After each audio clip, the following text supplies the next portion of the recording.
YouTube, a maior plataforma de vídeos online, o segundo maior mecanismo de buscas da internet, o meio pelo qual você tem acesso a esse e a milhares, milhões, bilhões, trilhões ou mais de outros vídeos. A cada minuto são carregados mais de 500 horas de vídeos novos na plataforma. Então é realmente uma quantificação insana. Sabendo ou não dos números, você deve sim já ter imaginado o quão grande é o alcance do YouTube. Talvez sua conclusão venha da simples reflexão sobre o quanto você consome da plataforma. O YouTube, com sua imensa quantidade de conteúdos, pode ser visto como uma gigantesca biblioteca audiovisual. Se considerarmos ainda a quantidade de vídeos com a proposta de nos ensinar algo novo, seja uma habilidade manual, um conteúdo acadêmico ou um jeito diferente de se pensar, podemos até dizer que o YouTube é uma grande escola. De fato, ele tem o potencial de ser uma escola e contribuir em uma das mais nobres causas para a nossa espécie, a educação. Mas essa potência tem sido depravada. Isso que tem a chance de se tornar, ou pelo menos abarcar, a maior escola do mundo, está atuando hoje mais como um imenso comércio. O filósofo e sociólogo polonês Zygmunt Bauman escreveu: "Não se compra apenas comida, sapatos, automóveis ou itens de mobiliário. A busca ávida e sem fim por novos exemplos aperfeiçoados e por receitas de vida é também uma variedade do comprar, e uma variedade da máxima importância, seguramente à luz das lições gêmeas de que nossa felicidade depende apenas de nossa competência pessoal, mas que somos pessoalmente incompetentes, ou não tão competentes como deveríamos e poderíamos ser se nos esforçássemos mais." Na sua obra intitulada Modernidade Líquida, Zygmunt Bauman ele faz uma análise da nossa sociedade em que vivemos nos dias de hoje, e é nessa obra que o autor se debruça para detalhar mais sobre a fluidez dos tempos modernos. Essa fluidez nesse sentido de que é tudo dinâmico, tudo fluido, tudo muda numa taxa muito veloz. É a mesma dinâmica que nós já vimos comentando nos últimos episódios aqui do Desacelera. E justamente um dos tópicos tratados pelo Bauman nessa obra é a questão do consumismo, o consumismo e toda a sua relação com essa modernidade nesse ritmo frenético, muito dinâmico, muito veloz, muito líquido, onde as coisas são muito temporárias, elas estão a todo momento sendo substituídas, todo momento sendo aprimoradas e nunca chega num ponto que a gente fala, ok, agora está satisfeito. Sempre tem novidades, sempre tem coisas novas a conferir, sempre tem coisas novas a consumir. Mas aí o Bauman fala pra gente, traz pra gente essa análise de que não são só mercadorias que estão sendo consumidas, não só bens materiais, objetos. Ele fala também dessa questão dos exemplos a serem seguidos, das receitas de vida. Bauman faz a seguinte análise: na sociedade contemporânea, nós não temos mais muito líderes que nos falam, ó, siga isso, faça isso. Não estamos mais numa sociedade da obediência, igual lá do Michel Foucault. E quem entrou no papel de líder, quem entrou no papel que antes eram ocupados pelos líderes, são os atuais conselheiros, são as pessoas que vêm trazer o exemplo. Um exemplo que isso sim vai ser consumido. E uma vez que temos uma porção de vários exemplos, a missão nossa, né, a autoridade que antes era da liderança, a autoridade agora fica múltipla, mas que na verdade a autoridade no fim das contas é da pessoa que vai escolher para quem vai dar esse mérito, para quem vai dar ouvidos e quem vai seguir o exemplo. E a farta opções de exemplos a serem seguidos, de pessoas mostrando qual o jeito melhor de viver, o jeito mais saudável, o jeito mais apto, o jeito com mais desempenho, o jeito com mais isso, mais aquilo. Isso tudo, toda essa gama de opções gera um mercado de exemplos, um mercado de exemplos a serem consumidos, não nesse sentido de vou comprar, mas nesse sentido de vou escutar, vou ouvir, vou seguir. E se você lembrar, se você assistiu lá o episódio sobre consumismo, você lembrar, no consumismo ele tem muito essa lógica de que ó, o produto ele não está vendendo só a si mesmo, mas está vendendo a promessa de uma vida mais feliz, de uma vida boa, de uma vida mais saudável, mais satisfatória. A mesma coisa acontece com pessoas que se colocam aqui no sentido de, olha só, eu sou um exemplo, Sigam o meu exemplo, que aí você vai ter uma vida boa, aí você vai ter uma vida feliz, aí você vai ser produtivo, aí você vai ser uma pessoa de mais valor na nossa sociedade. Percebe que existe essa troca quase que perfeita, quase que indistinta entre mercadoria e exemplos. E as pessoas vão ao consumo desses exemplos pelo mesmo motivo que vão ao consumo das mercadorias, porque existe a promessa de melhoria, existe a promessa da vida boa, da vida feliz, da vida saudável, assim por diante. E isso, se perceber, se lembrar também do outro episódio onde falamos lá da sociedade do desempenho, sociedade do cansaço, também aqui tem uma relação muito próxima. Por quê? Porque nós, hoje em dia, dentro dessa sociedade que entendemos, somos indivíduos do desempenho, indivíduos que estão sempre preocupados em desempenhar melhor, performar mais, ser mais produtivos, entregar mais e toda essa questão de agora podemos ser tudo, temos esses vários caminhos a perseguir, esses vários sonhos a realizar. Tudo isso também se relaciona com essa questão. Ok, somos capazes de fazer tudo isso, mas qual caminho seguir? Qual exatamente caminho seguir? Qual exemplo seguir? Tudo isso está indicando para a gente a existência de um mercado de exemplos, um mercado de prescrições, um mercado de estilos para se seguir. Agora, qual é a conexão disso com falar que o YouTube tem servido muito como um mercado? Porque perceba, muitas vezes as pessoas entram no YouTube para procurar vídeos de outras pessoas, dando o que? O seu próprio exemplo. Olha só os hábitos que eu tenho na minha rotina. Olha só como eu faço para organizar a minha vida. Olha só como eu faço para ter uma rotina saudável. Olha só como é a minha rotina matinal. Olha só como é a minha rotina noturna. Olha só como é isso. Olha só como... Então percebemos que o YouTube, ele é basicamente uma vitrine de exemplos. Uma vitrine de exemplos a serem seguidos. E nesse sentido que ele pode cair nessa margem de não muito ser uma escola onde você entra para aprender, mas ser um mercado onde você tem a sua atenção disputada por várias pessoas que querem que você, na verdade, siga essa pessoa, seja um seguidor. Mas calma. Antes da gente prosseguir com a análise dessa situação e entender se ela tem problemas ou não, vamos ouvir mais um pouquinho sobre algumas coisas que o Bauman falou. Procurar exemplos, conselhos e orientação é um vício. Quanto mais se procura, mais se precisa e mais se sofre quando provido de novas doses da droga procurada. Como meio de aplacar a sede, todos os vícios são autodestrutivos. Destroem a possibilidade de se chegar à satisfação. Exemplos e receitas são atraentes enquanto não testados, mas dificilmente algum deles cumpre o que promete. Virtualmente, cada um fica aquém da realização que dizia trazer. Dito essas palavras aqui do Bauman, vemos que ele tem um certo pessimismo em relação a essa questão de, olha, exemplos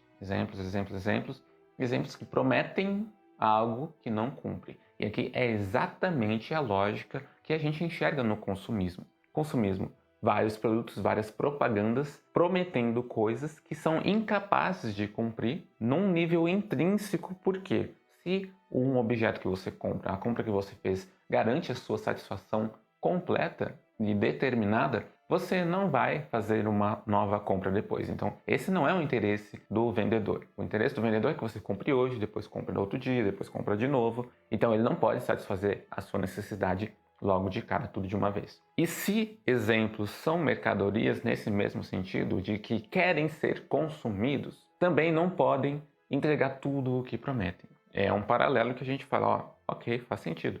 Se um exemplo aqui tá me prometendo a vida boa, a vida feliz, a vida isso, a vida aquilo, se eu fizer isso, se eu sigo esse exemplo, então eu vou encontrar isso, então acabou a minha procura. Não vou precisar mais desse exemplo, não vou precisar mais desse conselheiro para me aconselhar. Então, para não haver esse furo, o exemplo teria que, obrigatoriamente, não cumprir com o seu dever, pelo menos não plenamente. Pode até satisfazer a pessoa que está seguindo o exemplo no momento, mas depois não vai continuar tendo seus efeitos a longo prazo, a pessoa vai precisar de novos conselhos, novos exemplos. Bom, se encontramos esse tipo de lógica, esse tipo de problemática dentro dessa vitrine de exemplos, essa vitrine de como fazer, como ser melhor, como viver bem, como viver saudável, como viver produtivamente, como viver isso, como viver aquilo, se encontramos essa questão, a gente está diante da mesma problemática do consumismo. Uma porção de infindáveis produtos esperando para serem consumidos e nós, enquanto consumidores, estamos indo lá, produto atrás de produto.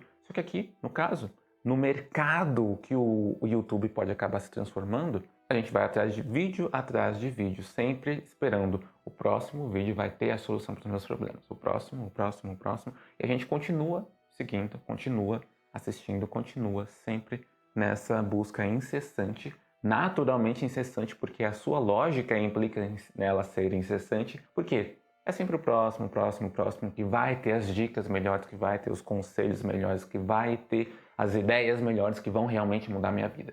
Chega no vídeo, assiste, solução não funciona plenamente para você, você parte para o próximo vídeo mais tarde. Percebe então que a situação é muito análoga aqui entre o consumismo e entre esse excessismo que podemos encontrar na nossa forma de consumir conteúdos no YouTube. De maneira que a gente não está consumindo vídeos numa linha saudável de para educarmos a nós mesmos, para aprender algo novo, mas sim estamos consumindo esses vídeos por consumir, por acreditar numa falácia de que, olha, vai assistindo esses vídeos porque esses vídeos vão melhorar a sua vida. E é nesse ponto que o YouTube, com todo o seu potencial de ser uma escola, acaba virando um mercado. Mas vamos com muita calma aqui, por conta do seguinte: a priori, o problema não é o conteúdo em si, a priori. Da mesma forma que no mercado, o produto, a mercadoria, não é o problema em si.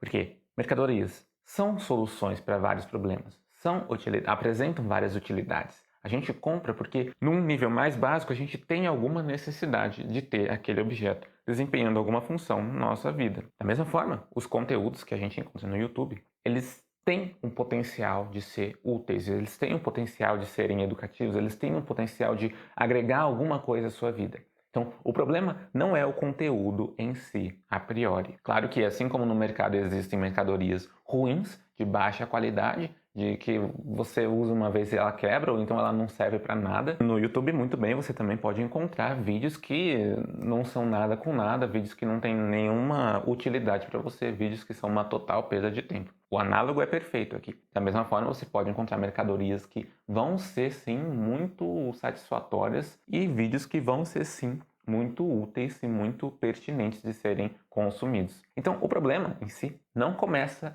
na mercadoria, mas na forma como nós estamos nos colocando para ter esse consumo. Igual quando estamos pensando no consumismo, existe a opção, existe a alternativa, consumo consciente, consumo crítico, consumo, estou ciente das minhas necessidades, estou ciente do que eu estou comprando, estou ciente de que as coisas estão equilibradas, eu não estou indo para um excesso. No YouTube pode acontecer a mesma coisa. Você está ciente das coisas que você está consumindo no YouTube? Ou você está consumindo em excesso? Ou você está consumindo nessa lógica consumista de é o próximo que vai resolver meus problemas, é o próximo que vai fazer isso, é o próximo que vai me ajudar a revolucionar minha vida, a revolucionar meu trabalho, a revolucionar minha saúde, revolucionar minhas relações, revolucionar tudo. Porque a lógica consumista está presente aqui, nos dois. Está presente nos dois. E essa lógica de tenho vários exemplos para serem seguidos e assisto um, assisto outro, isso está presente, Se a gente não tomar um passo aqui para tomar cuidado com isso, tal qual a gente precisa tomar um passo de cuidado ao lidar ali com o consumo para não virar um consumismo, a gente também precisa desse mesmo passo para não tornar o nosso uso do YouTube uma questão excessista. Nesse sentido de o consumo, você está sendo muito objetificado por consumo. Lembra lá? O próprio Bauman disse isso. No consumismo, não são pessoas vendo produtos na vitrine, são produtos vendo produtos. O consumidor acaba virando um objeto dessa relação. O cuidado aqui é para a gente justamente não se transformar nesse objeto na hora de consumir esses conteúdos que encontramos aqui no YouTube. Então calma que não é que o YouTube é necessariamente um mercado e necessariamente ruim, necessariamente vai te colocar nessa lógica consumista e vai te deixar alienado, Não, calma. Ainda há esperança e é o que a gente vai discutir nas próximas partes desse vídeo. Não quero que você saia deste vídeo com a impressão de que o YouTube é um lugar inóspito para cultivarmos novos aprendizados. Pelo contrário, é de meu interesse que consigamos enxergar como fazer um bom uso de todo esse potencial que a plataforma possui. Por um lado, devemos ser otimistas, Pois não é possível que a reunião de tantos saberes práticos e teóricos não possa ser bem utilizada por nós. Por outro, esse otimismo não deve ser cego ou ingênuo. Precisamos de cautela. Se quisermos usar o YouTube para nossa educação, precisamos, num primeiro momento, perguntar-nos qual forma de educação queremos tirar daqui. Para nos ajudar a buscar tal resposta, quero trazer um pouco da visão de um dos mais influentes educadores do Brasil e do mundo, Paulo Freire. Em lugar de comunicar-se, o educador faz comunicados e depósitos que os educandos, meras incidências, recebem pacientemente, memorizam e repetem.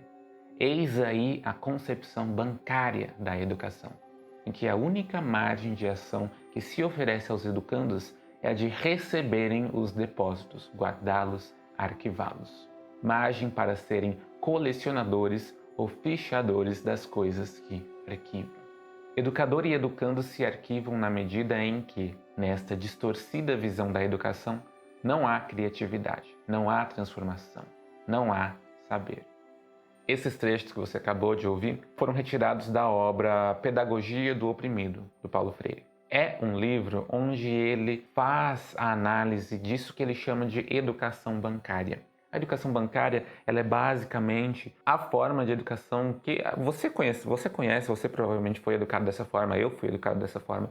É a educação mais tradicional que temos, que é uma educação baseada no depósito de informações. Nessa lógica de educação, nessa forma de encarar a educação, as coisas são desse jeito. Existe o professor, existe o aluno. O professor é o que sabe, o aluno é o que não sabe. O professor é o que fala, o aluno é o que escuta. O professor é o que determina o que é certo e o aluno é o que vai ser determinado aqui para ele o que é certo e o que é errado. O professor é o que vai dar a formação e o aluno é aquele que vai passivamente ser formado, ser modelado, receber a forma que o educador, que o professor quer dar para ele. E ela vai receber o nome de bancária justamente por essa característica de que é apenas um sujeito aqui da ação, esse professor, esse educador, fazendo depósitos de informação no aluno que não é um sujeito dessa ação. É um mero objeto, é um mero recipiente para todos esses depósitos de informação. Essas informações vão ser depositadas, quando necessárias, podem ser retiradas, podem ser sacadas de lá, né? O depósito bancário você deposita e depois você pode sacar a informação.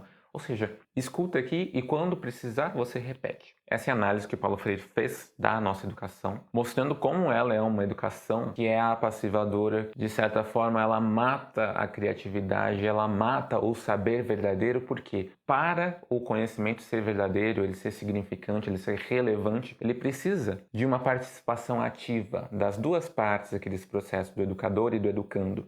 Não pode acontecer dessa forma mecânica, dessa forma de só depósito, escuta, escuta, escuta, ouve tudo que eu estou falando. Isso não é conhecimento verdadeiro, isso não é um saber verdadeiro na visão de Paulo Freire. Acaba sendo um conhecimento que é totalmente desconectado da realidade, porque ele não está pensando nem em problematização do mundo, não está pensando em quais as necessidades aqui dos sujeitos desse processo de educação, o que precisa se ensinar, o que precisa se saber. Não tem um exercício de uma curiosidade, não tem um exercício de, olha, ok, vou tentar entender o meu mundo, vou tentar entender o meu entorno, vou tentar ver o que eu posso fazer, o que eu não posso fazer, o que são as minhas possibilidades, vou tentar me entender. Não existe isso, existe um mero depósito de informações, algo totalmente mecânico, algo que está inibindo totalmente a possibilidade de pensar criticamente, de pensar criativamente, de agir criticamente. Aí a gente volta à nossa pergunta. Se a gente está esperando do YouTube algum tipo de educação, algum tipo de, vamos tirar aprendizados daqui,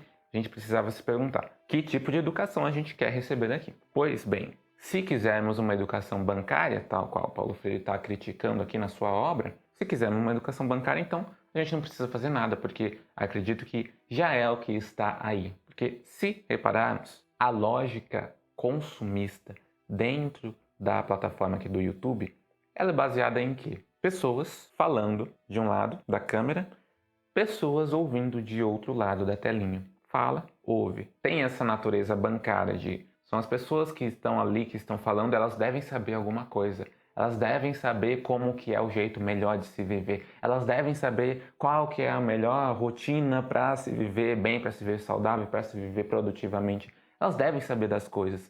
Nós não sabemos, então nós vamos ouvir. Ouve, ouve, ouve, recebamos todos esses depósitos. Olha, tem mais vídeos para serem consumidos, mais informações para ser depositadas em nós mesmos. Então vamos lá, vamos receber mais depósitos. Quanto mais depósito, melhor há de ser, não é mesmo? Então, se nós quisermos uma educação bancária, já está aí, não precisamos fazer nada, basta seguir consumindo vídeo após vídeo, que a gente vai estar simplesmente fazendo isso. Depósito, depósito, depósito, depósito. E perceba aqui um ponto muito interessante. Na educação bancária, Paulo Freire evidencia isso. Ela é objetificante para o educando, no sentido de que transforma o educando em um mero recipiente de informações, uma vasilha para ser depositadas ali as coisas que o educador quer depositar. E quando a gente falou aqui do Bauman, falou do consumismo, falou lá, não são pessoas olhando mercadorias, são mercadorias olhando mercadorias, existe também essa mesma objetificação do consumidor.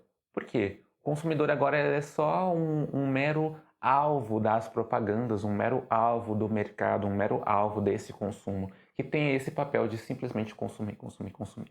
Essas duas objetificações, elas se mostram a mesma quando tentamos entender o YouTube, essa plataforma maravilhosa, cheia de pessoas muito boas, criando conteúdos muito bons, mas que pode ter essa perversão, essa distorção de que se a audiência estiver sendo objetificada, isso vai se tornar uma coisa bancária, uma coisa de, simples depósito, depósito, depósito de tudo que está sendo dito, eu vou escutar, porque as pessoas que estão falando com as câmeras, elas devem saber alguma coisa, então eu só vou ouvir. Vou ouvir passivamente, pacientemente, justamente sendo mais um objeto do que um sujeito dessa própria troca de conhecimentos. E é aqui que nasce o risco de fato, o YouTube, com esse potencial imenso de ser uma excelente escola, se transformar em um mercado. Quando a gente encontra a educação possível no YouTube e vemos que ela está sendo mais uma educação bancária, a gente está vendo então que o YouTube está se transformando sim mais em um mercado. Ambas as coisas, seja ali na visão educação bancária ou seja na visão mercado de exemplos, ambas as coisas estão cometendo esse crime de objetificação aqui dos usuários da plataforma. Mas e aí? E se a gente não quiser que a nossa educação aqui dentro do YouTube, que a nossa formação, que os nossos aprendizados dentro do YouTube sejam dessa forma bancária? Se a gente quiser uma alternativa. Bom, então aí a gente pode voltar para Paulo Freire e perguntar: Paulo Freire, você que critica tanto o bancarismo, quais são as suas propostas, quais são as suas sugestões para a superação do ensino bancário? E é claro que o Paulo Freire tem uma resposta para isso, tem toda uma estruturação de uma resposta para isso. É, na verdade, a proposta desse livro, Pedagogia do Oprimido, e a proposta do trabalho de Freire num todo, é justamente nessa linha de como deixar essa educação bancária para trás e buscar por uma educação que seja mais crítica, que seja uma educação libertadora, que seja uma educação que permita a emancipação do indivíduo que está se educando e torne esse indivíduo sujeito da sua própria educação, não mais um mero objeto de depósito de informação. Então vamos com esperança seguir para a próxima e última parte desse vídeo. Sobre a superação da educação bancária, Freire escreveu: o objeto cognoscível de que o educador bancário se apropria deixa de ser para ele uma propriedade sua, para ser a incidência da reflexão sua e dos educandos. Deste modo, o educador problematizador refaz constantemente seu ato cognoscente na cognoscibilidade dos educandos. Estes, em lugar de serem recipientes dóceis de depósitos, são agora investigadores críticos, em diálogo com o educador, investigador crítico também. Uma das mais marcantes diferenças entre a educação bancária e a educação libertadora que Freire propõe está justamente na transformação da visão que temos do educando. O educando não pode mais ser esse objeto, não pode mais ser esse recipiente esperando depósitos do educador. Ele precisa ter parte nesse processo, ele precisa se tornar sujeito junto com o educador. Ele precisa estar numa situação de diálogo com o seu educador, ele precisa estar lá presente ativamente e criticamente. E é aqui que o Freire coloca que o educando agora, os educandos vão se tornar investigadores críticos dentro desse processo de educação, juntamente com o seu educador, que também se põe ali como investigador crítico. E aqui a educação já não é mais uma mera transferência de conhecimentos, Eu tô aqui, eu sei de alguma coisa, eu falo para você, você escuta aí o que eu tô falando, uma transferência. Não, esquece isso. Agora, a educação passa a ser vista como uma investigação crítica. Uma investigação de tipo, olha, esse é o assunto, vamos tentar entender o que está em volta desse assunto, vamos investigar, vamos fazer uma investigação crítica. Não é mais eu sei e eu vou falar para você. Não, eu, juntamente com você, nós vamos investigar isso. Essa é a mudança principal que a gente consegue ver aqui no processo de superação do ensino bancário para atingir-se uma educação mais libertadora. Precisa, no começo de tudo, transformar esse educando não mais num depósito, num objeto, mas num sujeito da sua própria educação, juntamente com o educador. Mas agora tá. Como que a gente pode traduzir tudo isso aqui para o nosso contexto do YouTube e impedir que nós, na nossa relação com o YouTube, estejamos apenas ali como consumidores dentro de um mercado de exemplos e possamos, quem sabe, utilizar esse potencial educativo do YouTube para gerar mais conhecimento para nós mesmos. O primeiro de tudo é isso. O primeiro de tudo é mudar essa perspectiva, negar esse bancarismo, negar essa objetificação do espectador. Não é porque você está me assistindo e eu estou aqui falando que eu sei das coisas e você não sabe e eu estou falando para você as coisas que são certas. Não, muda isso. Já é uma coisa que a gente precisa mudar. Eu estou me colocando aqui e eu peço que você se coloque aí também para juntos estarmos numa discussão, juntos estarmos numa conversa sobre um tema e eu peço que você esteja aí desse lado pensando criticamente sobre esse tema, da mesma forma que eu estou aqui pensando criticamente sobre esse tema. Então, o convite é justamente para que você não esteja passivamente recebendo tudo que você está vendo ser dito nos vídeos que você está consumindo aqui, mas que você esteja ativamente consumindo esses vídeos, ativamente pensando junto com criadores de conteúdo sobre os assuntos que estão sendo discutidos. Essa já é a primeira mudança de perspectiva que vai nos ajudar a evitar a mera objetificação, a mera recepção de vários conteúdo, mercadoria, consome, vamos depositar. Não, não, chega, não podemos encarar isso como um mero depósito. A gente vem ao YouTube porque o YouTube é uma fonte imensa de conhecimento e a gente vai beber dessa fonte, a gente vai receber todo esse conhecimento. Não. O YouTube é um lugar onde existem vários criadores, onde existem vários produtores que têm os seus saberes, que têm os seus conhecimentos, mas que esses educadores eles estão aqui, eles precisam estar propondo investigações críticas e fazendo esse convite justamente para os seus espectadores investigarem criticamente esses assuntos que eles estão propondo junto com eles. Não mais uma coisa, eu não estou vindo aqui para beber da fonte do conhecimento. Não, eu estou vindo aqui para participar de uma discussão, para tentar entender, para tentar buscar um conhecimento e um conhecimento que seja mais humanizado nesse sentido de não é uma informação que a fonte me deu aqui, não, é uma coisa participativa, é uma coisa conjunta, é uma coisa que está envolvendo todas essas partes aqui, tanto criadores quanto consumidores aqui desse conteúdo, está envolvendo essas partes como sujeitos da construção desse conhecimento. Agora falemos em termos um pouco mais práticos. Quais são práticas que eu acho que são interessantes de termos enquanto aqui espectadores, enquanto estivermos assistindo vídeos do YouTube, se estivermos buscando justamente vídeos que possam nos trazer, que possam nos ajudar a construir um novo conhecimento. O primeiro aspecto de todos é ter uma criticidade maior na hora de consumir os seus conteúdos. Um primeiro momento dessa criticidade é simplesmente analisar o vídeo que eu estou consumindo. Quem está fazendo esse vídeo? Quais são as referências desse vídeo? Por exemplo, você está assistindo esse vídeo aqui meu, eu não quero que você simplesmente aceite tudo isso que eu estou te falando. Eu quero que você tenha a criticidade de pensar quem são esses autores que ele está citando aqui? Quem que é esse tal de Zygmunt Bauman? Quem que é esse tal de Paulo Freire? Eu já conheço alguma coisa sobre esses caras. Ter essa criticidade para saber, olha, você está falando disso, mas exatamente qual que é a base que você está falando? Quem são essas referências? O argumento aqui, os argumentos que você está estruturando, são argumentos lógicos? As suas premissas são premissas boas ou elas são questionáveis? Ou você está falando aqui um discurso falacioso? Deixa eu parar aqui um momento para prestar atenção no que você está me falando. Isso que você está me falando é fato? É opinião?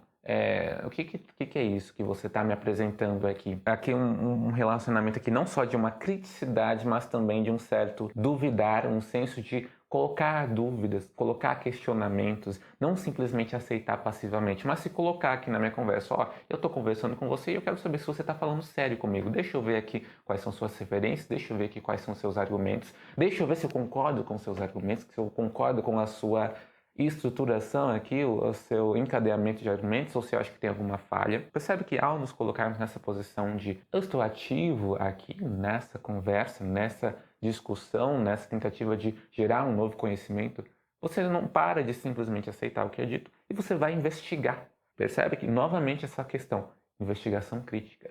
Você, tanto quanto eu, somos investigadores críticos dos assuntos que estamos tratando. Então não simplesmente aceita, ele falou de Bauman e de Freire, então deve estar certo. Não, vai atrás de saber quem que são esses caras, vai atrás de saber o que eles pensavam, vai atrás de saber, será que faz sentido essas coisas que eu estou falando? Faz sentido com as ideias que eles tiveram? Será que você concorda com as ideias que eles tiveram? Será que você concorda com as minhas ideias? Quais serão os possíveis argumentos que você pode fazer a respeito de todo esse assunto que nós estamos tratando desde o começo do vídeo, de se o YouTube ele pode mesmo ser uma potencial escola, se ele tem sido um mercado? Você concorda com tudo isso? Né? Também vai de encontro aqui com outro ponto que eu acho muito interessante, uma ferramenta muito interessante e às vezes não tão utilizada, mas que faz muito sentido de ser utilizada para que essa troca seja mais verdadeira, é a questão de comentar, usar esse diálogo, porque a educação ela não é uma transferência, não estou informando você de coisas que eu sei, não, eu estou conversando com você, precisa ser uma conversa. E claro que aqui na plataforma a gente tem nossas limitações, eu não posso conversar aqui com você, eu não estou aqui ao vivo com você. Isso aqui é uma coisa que foi gravada, e depois foi editada, depois foi publicada, mas não é uma coisa que é totalmente daqui para aí. Existe um caminho de volta que pode ser dado pelos comentários, então você também pode comentar, você também pode participar, você também pode expor ideias, expor opiniões, expor pensamentos, indicar outros vídeos. Outras pessoas que vierem assistir esse vídeo podem assistir o vídeo, ler os seus comentários, comentar sobre. Percebe que a possibilidade que temos aqui de desenvolver tudo isso como mais um diálogo do que uma simples transmissão aqui de informações? Eu falo aqui para você, olha, Bauman disse isso, Paulo Freire disse aquilo, e eu estou dizendo isso, e você agora pega essas informações, toma como lei e segue sua vida. Segue sua vida não, segue para o próximo vídeo. Não precisa ser assim. Não deve ser assim, deve ser mais uma coisa mais dialógica, uma coisa voltada aqui ao diálogo, voltada aqui a trocas. Então, acho que o diálogo é muito importante, muito interessante. A criticidade, o duvidar, o pesquisar. E essas são coisas que também são muito importantes na questão de que, da mesma forma que lá no mercado tem produtos bons e tem produtos ruins, você precisa ser um consumidor consciente e analisar, olha, esses produto aqui é enganação. Esse produto aqui é um material de baixa qualidade. Ou então esse aqui é melhor porque está sendo oferecido por uma empresa que tem um programa de sustentabilidade, tem responsabilidades com o meio ambiente. Então isso aqui, né, sabe, essa questão do consumidor crítico, do consumidor consciente, do consumidor que está analisando o que está comprando, não está simplesmente colocando tudo no carrinho passivamente, é a mesma coisa. A gente precisa também nutrir uma certa criticidade para saber os conteúdos que nós estamos consumindo. Porque o que tem de conteúdo aqui é muita coisa. É muita coisa. E tem conteúdos muito bons, tem conteúdos muito duvidosos, para não dizer muito ruins. E por conta de toda aquela questão, estamos na modernidade líquida, estamos nesses tempos em que não existem mais líderes e sim conselheiros. Quem vai dar autoridade aos conselheiros somos nós, somos as pessoas que estão consumindo esses conselhos. Então, cabe a gente ter uma criticidade para saber em quem depositar a nossa confiança. E essa criticidade de analisar o que você está falando, quais são suas bases, isso é opinião? Você tem algum interesse por trás? A sua informação está um pouco enviesada, está um pouco conturbada aqui, está um pouco parcial, ou ela está sendo mais objetiva? Quem que eu vou consumir? Quem que me dá aqui um aspecto mais geral ou um aspecto mais específico para algum assunto em que eu quero mais especificidade? De quem está valendo a pena consumir conteúdos? Quem está aqui seriamente ou quem está aqui só para causar tumulto, para fazer bagunça? Ou quem está aqui para tentar enganar você?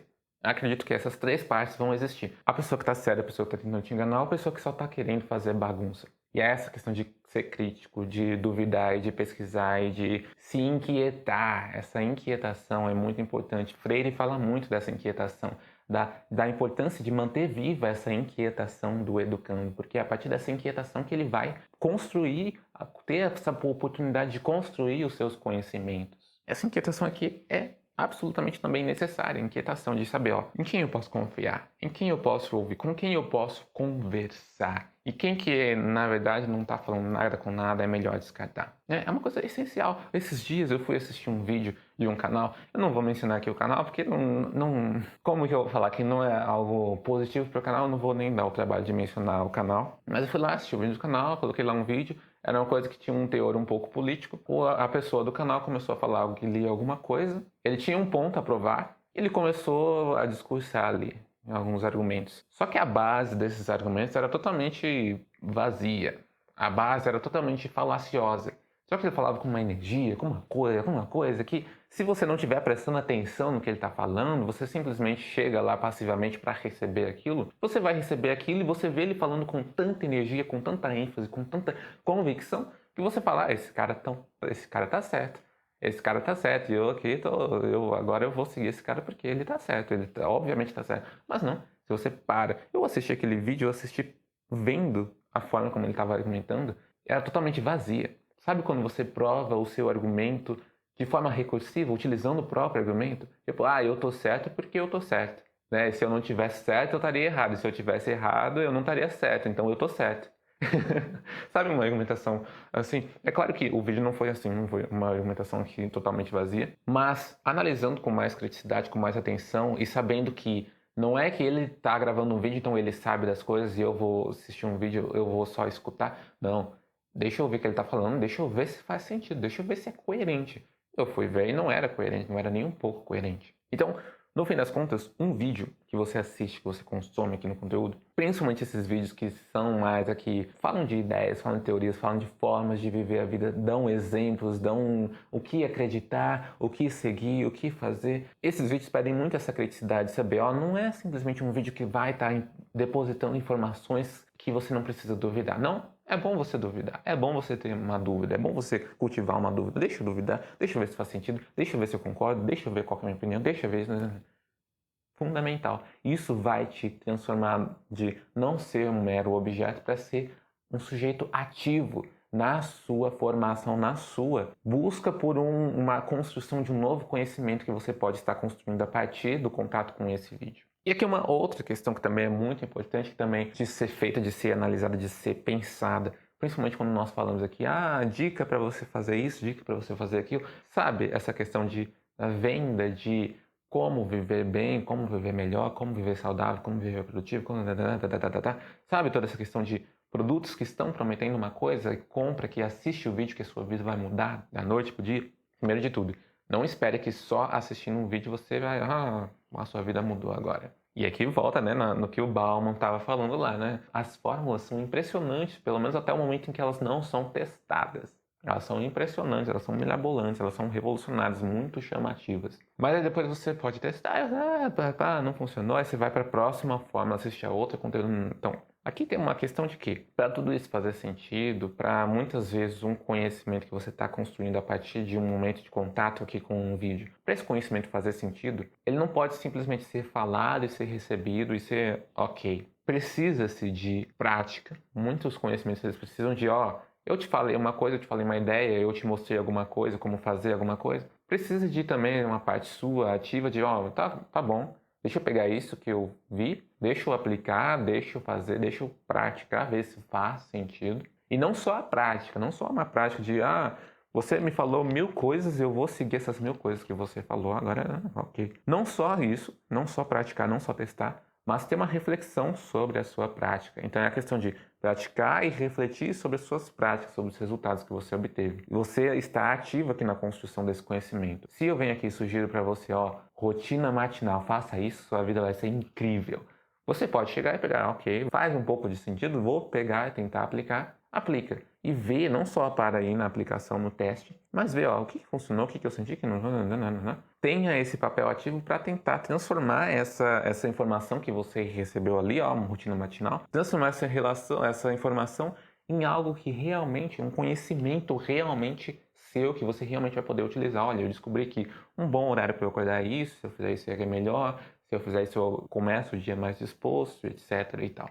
Isso agora é um conhecimento que você construiu a partir do seu contato aqui com um vídeo que estava informando, a rotina perfeita. Então, acho que essa questão de praticar e refletir também é uma coisa essencial. Sem a prática, todos os vídeos vão ser só uma falação de faça isso, faça aquilo, faça aquilo. Você vai consumir um monte de conteúdo com um monte de formas mirabolantes, só que sem a prática, nada vai fazer sentido, nada vai fazer efeito. Só que se você também só ir praticando, sem pensar no que você está fazendo, vai ser só um ativismo, vai ser só uma... Você faz e no fim das contas você não construiu um conhecimento sobre qual que é a melhor prática de verdade, porque você não está refletindo sobre essa prática. Então, recapitulando, práticas interessantes, né? Justamente, aí eu tô falando que depois você vai tentar praticar elas e refletir elas para ver se faz sentido. A questão de manter uma criticidade viva, manter essa dúvida, esse ato de duvidar, esse ato de investigar criticamente, o pesquisar, né, também, manter a questão da ação, reflexão, prática e reflexão, o diálogo, manter vivo o diálogo o máximo que você conseguir, e fechando tudo isso, a curiosidade, manter viva essa curiosidade de saber por quê. Por que você está falando isso? Por que é essa a sua opinião? Por que você está... Quais são as suas bases? Quero saber. Me conta. E se eu não estiver te contando no vídeo, você vem e comenta, me conta, eu quero saber mais disso, quero saber mais daquilo. Quais são as suas bases, quais são os seus argumentos, quais são isso para você dizer essas coisas que você está falando no vídeo. Tudo isso ressaltando essa necessidade de estarmos ativamente consumindo esses conteúdos, estarmos ativamente participando dessas conversas, dessas discussões, dessa construção potencial de novos conhecimentos. Chegando ao final desse vídeo, eu preciso fazer algumas considerações. Primeiro que nós falamos aqui especialmente focamos mais, tivemos um foco maior na categoria de vídeos do YouTube que tem esse caráter mais educativo, tem esse caráter mais informativo, tem esse caráter mais de serem vídeos que estão vindo para ensinar alguma coisa, para informar sobre alguma coisa, para discutir alguma coisa. Existe também uma outra categoria de vídeos que são vídeos mais voltados ao entretenimento. Num primeiro momento, eles não têm essa mesma discussão que fizemos aqui de como tornar todos esses conteúdos de uma educação bancária para uma educação mais libertadora, uma educação mais crítica. Os conteúdos dessa categoria entretenimento não têm tanto essa aplicação, mas eles também podem ter essa mesma discussão do começo do vídeo, essa discussão sobre ainda são mercadorias, ainda são coisas que estão exigindo de você a sua atenção, o seu tempo e podem cair na mesma conversa ali do consumismo. São legais? São legais. São muito importantes, podem ter funções que você nem imagina. Um vídeo que você vai lá, você vai rir de um vídeo, uma piada, você vai passar um tempo, você vai relaxar.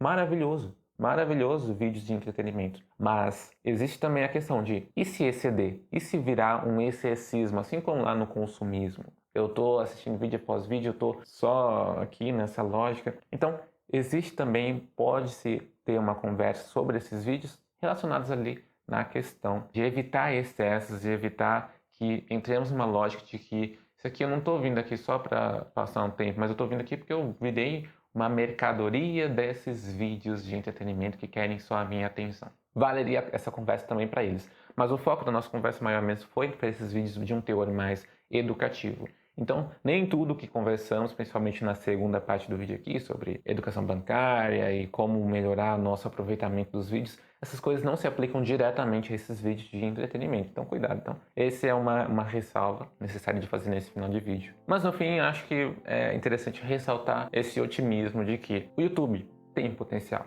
Tem um potencial educativo enorme. Apesar de vídeos de qualidade duvidosa, apesar do perigo de cairmos nessa lógica bancária de consumir esses vídeos e cair nesse excessismo, nesse consumo consumista desses vídeos, apesar dessas coisas, vemos que podemos sim nutrir uma relação mais saudável com a nossa relação aqui, a nossa forma de utilizar esses vídeos, esses conteúdos no YouTube. Podemos tornar esse uso mais crítico, mais saudável, que realmente sejam convites para nós refletirmos, repensarmos, redescobrirmos e construirmos novos conhecimentos a partir de toda essa gama de conteúdos riquíssimos que encontramos aqui na plataforma. Então eu gostaria de terminar esse vídeo com essa visão um pouco mais otimista, com essa perspectiva otimista, porque no fim das contas eu acho que sim, cabe muito esse otimismo. E além disso, agradeço você por ter assistido até aqui, ter acompanhado até o final desse vídeo. Vou ficando por aqui e espero encontrar você num próximo vídeo.